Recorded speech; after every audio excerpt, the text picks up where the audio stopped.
Style Out TV. We're here in Manhattan, New York City at the United Nations, and I'm here with a very inspirational person, a person that has a trajectory for the last 40 some odd years here at the United Nations in activism with the community. Dr. Delois Blakely, the Queen Mother of hip hop, the Queen Mother of the communities, of everything that we're trying to bring forward to you with Style Out TV, with the indigenous rights, with discussions about indigenous Aboriginals. And I'd like to introduce her to you and have a little bit of a discussion with her. Thank you very much for doing this interview with me. And I'd like to talk about how you got into this kind of activism. I'm Queen Mother Dr. Delois Blakely. I'm the Community Mayor of Harlem and the Ambassador of Goodwill to Africa. My life as a youth, I entered a Roman Catholic church as a nun. And I was a nun for 10 years, serving the community on every level. I'm sure you heard of a movie by the name of Sister Act. Sister Act comes out of my life, of the Harlem Street nun, which I sued Walt Disney for $1 billion against Sister Act, since it's a part of, I would say, exploitation of my life. And out of being always dedicated to the community from my youth and leaving the Roman Catholic Church, the convent, New York City, I began to roam the streets of New York and became in love with the flags of the United Nations.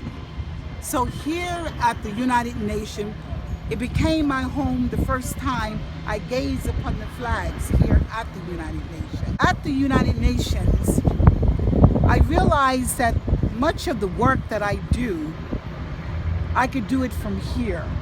So for the last 47 years, my agitation, my concern about the community, and concern about the least in our community, dealing with the poor and the powerless in the community.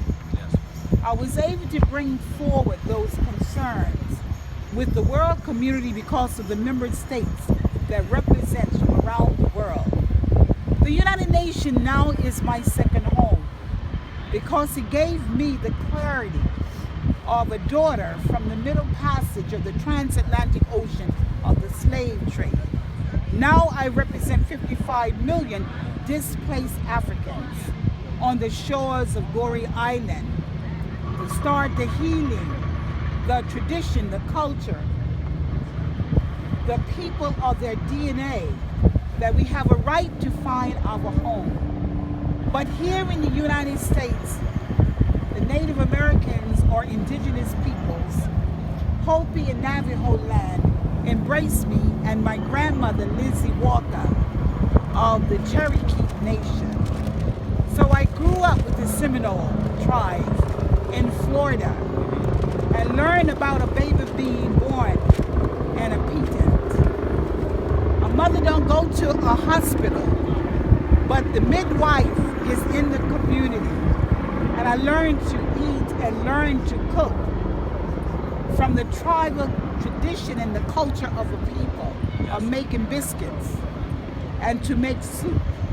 So Queen Mother has been on this journey which the Creator has allowed me to be on. Mother, Father, God has embraced me as I stand here at the United Nations and watch the flags being flown today. And so that tells you in a nutshell, my destiny was destined to be involved with all people of the world. And this gives me the opportunity to hear every day languages that are spoken here. And any language that I would like to learn from the world community, I can learn at least 6 of them every day here at the United Nations. Exactly. There's six languages that are recognized, right? That they in the always world, conduct business in the world. Yes. So there is no excuse that I don't know or understand languages here at the United Nations.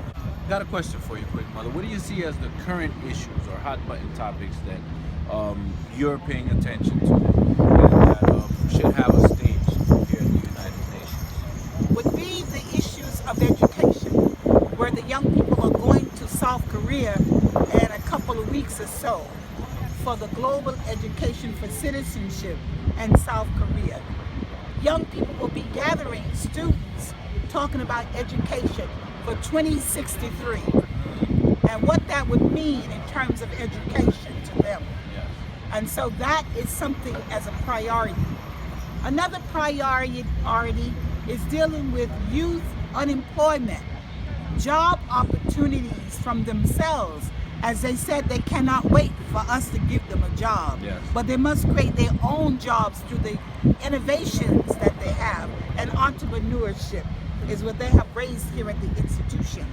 Sounds like self-sustainability. Sustaining an economic development in their communities and civil society, which we all come from, to make balance in the life energy from when we live and work, and also for the children to play in. So these are the real concerns. Peace and development, peacekeeping, that we can get along with each other. We spend billions of dollars on war, and we must take those funds now and turn it in for sustainable and economic development for communities, for townships, for villages, and for tribal lands. Yes, repatriation. Repatriation. And that's what we must do. Also, clean water. Everyone has a right to clean water to live, because God has ordained, the Creator has ordained for all of us to have clean water to live.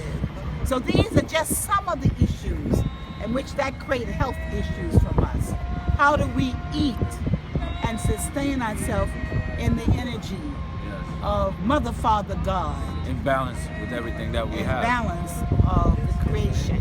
So I'd like to thank you very much, Mother, for being on Style Out TV, addressing the people, bringing forward what it is that is being pursued as far as goals towards sustainability, towards many different movements and goals for our people and people of color and native peoples all over the world, and also inclusion at the world level in the dialogue of the United Nations. The global.